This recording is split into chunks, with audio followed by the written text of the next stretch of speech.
In the small town of Ravenswood, nestled in the heart of the forest, there was a place known as Devil's Play Area.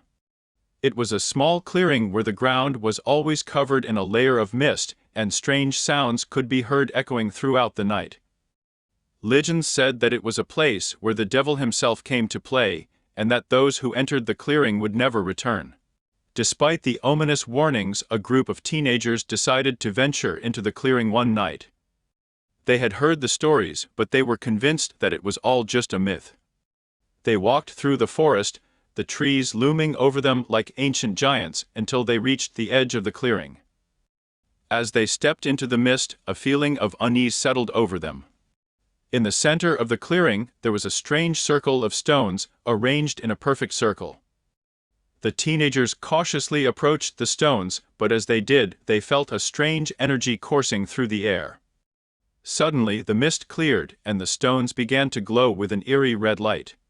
As the light grew brighter, the ground beneath the teenagers' feet began to shake. They tried to run, but they were rooted to the spot, unable to move. The stones rose up into the air, spinning faster and faster until they formed a portal, a gateway to another world. The teenagers screamed as they were sucked into the vortex, and then everything went black.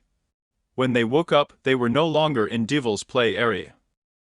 Instead, they found themselves in a strange, otherworldly landscape filled with twisted trees and jagged rocks.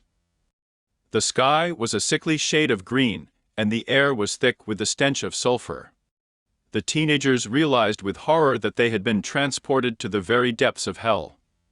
As they stumbled through the hellish landscape, they encountered all manner of twisted creatures.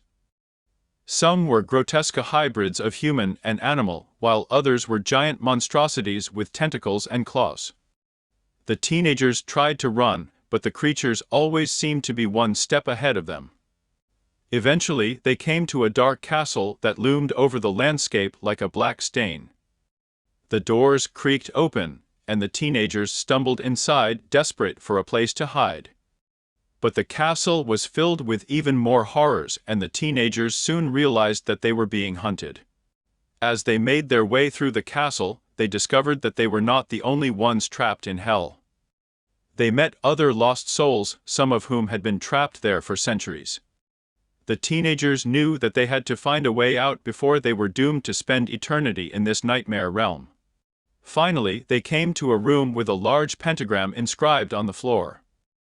In the center of the pentagram stood a figure cloaked in darkness, its eyes glowing with an evil light. The teenagers realized with horror that it was the devil himself. They knew that they had to defeat the devil if they were ever going to escape hell.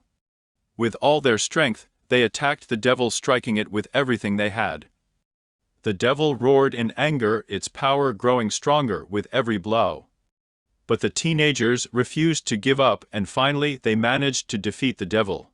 The pentagram shattered, and a blinding light filled the room. When the light faded, the teenagers found themselves back in Devil's Play Area.